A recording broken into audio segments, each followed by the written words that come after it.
Hey, history lovers and fact fiends, buckle up, because we're about to warp speed back to 18th century America and uncover the craziest secrets of Colonial Williamsburg. Picture this: you're stepping back in time, walking down the very streets that once bustled with colonial life. You can almost hear the clatter of horse-drawn carriages, the lively chatter of townsfolk, and the clang of the blacksmith's hammer. This isn't just any old town. It's Colonial Williamsburg, the living, breathing heart of 18th century America. From the imposing Capitol building to the humble craftsman's workshop, every nook and cranny of this place is steeped in history.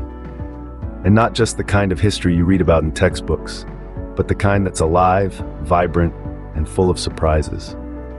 So if you're ready for a journey like no other, let's dive in and reveal the secrets of Colonial Williamsburg.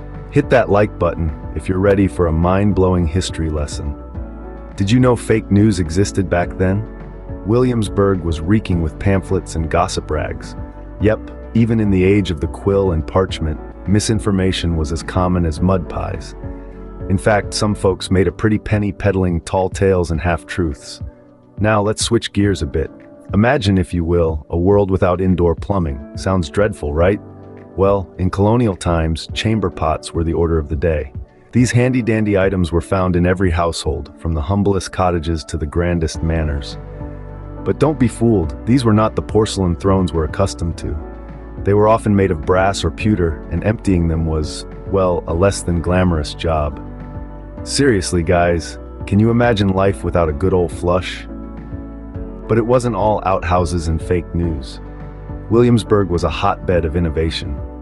This bustling colonial metropolis was home to a plethora of pioneering ideas that helped shape the America we know today. Now let's venture into the realm of medical history. In the heart of Williamsburg, you would find the first mental asylum in America. It was a bold step toward recognizing and addressing mental health issues, though their methods might seem a touch outdated by today's standards.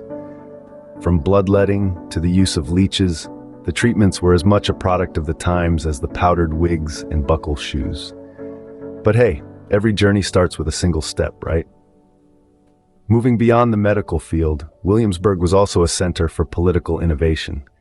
It was here that some of the earliest seeds of American democracy were sown.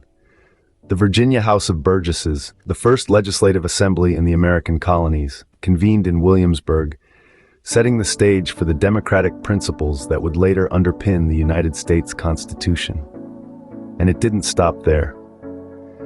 The College of William and Mary, the second oldest university in America, also calls Williamsburg home. This institution was a beacon of education and enlightenment, producing some of the brightest minds of the era, including 3 future U.S. presidents. In the realms of trade and commerce, Williamsburg was a hub of activity. The bustling market square was a sight to behold, with traders peddling a vast array of goods from the farthest corners of the empire. The city was also home to a thriving shipbuilding industry, leveraging its strategic location along the James River. So as you see, Williamsburg was far more than just a collection of colonial brick buildings. It was a vibrant, innovative city, bursting at the seams with ideas and initiatives that would shape the course of American history. No kidding. But hey, gotta give them credit for trying, right? And speaking of getting hands-on, you can actually learn how to make stuff the old-fashioned way in Williamsburg. It's not just about gazing at artifacts behind glass cases. Here, history is a tactile experience. It's alive, it's energetic, and most importantly, it's interactive. Picture this: you're in a bustling workshop. The smell of wood smoke and hot iron fills the air. You're learning blacksmithing, the way it was done centuries ago.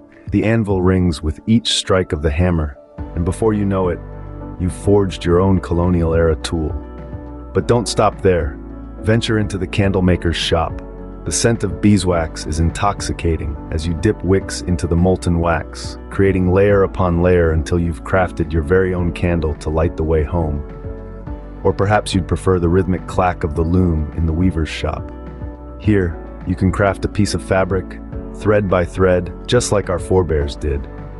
It's a meditative process, and the end result is a tangible connection to the past that you've made with your own hands. And if you're a foodie, the colonial kitchen is a must visit. Here you can learn to prepare dishes using recipes from the 18th century, cooked over an open hearth. The aromas of roasting meats and baking breads transport you back in time, and the flavors? Well, they're history on a plate. So, whether you're a budding blacksmith or an aspiring chef, Williamsburg offers a wealth of hands-on activities that let you step into the shoes of our colonial ancestors. It's a chance to not just learn about history, but to live it, to feel it in your hands and taste it on your tongue. See? I made this myself. Not bad, right? Colonial Williamsburg isn't just about dusty artifacts. It's a living, breathing town where you can experience history like never before. This isn't your typical museum where you just look at exhibits and read plaques. No, here in Williamsburg, you get to step into the shoes of the colonists themselves. You can actually walk the same cobblestone streets they did, enter the same buildings, and even learn their trades. It's a hands-on, immersive journey that makes you feel like you've truly traveled back in time. You don't just learn about history here, you live it. And the best part, you're walking the same streets as some of the most influential figures in American history. Imagine standing where Thomas Jefferson once stood, or strolling down the same paths as George Washington. This place is seriously amazing, you guys. You can even imagine yourself walking the same streets as George Washington.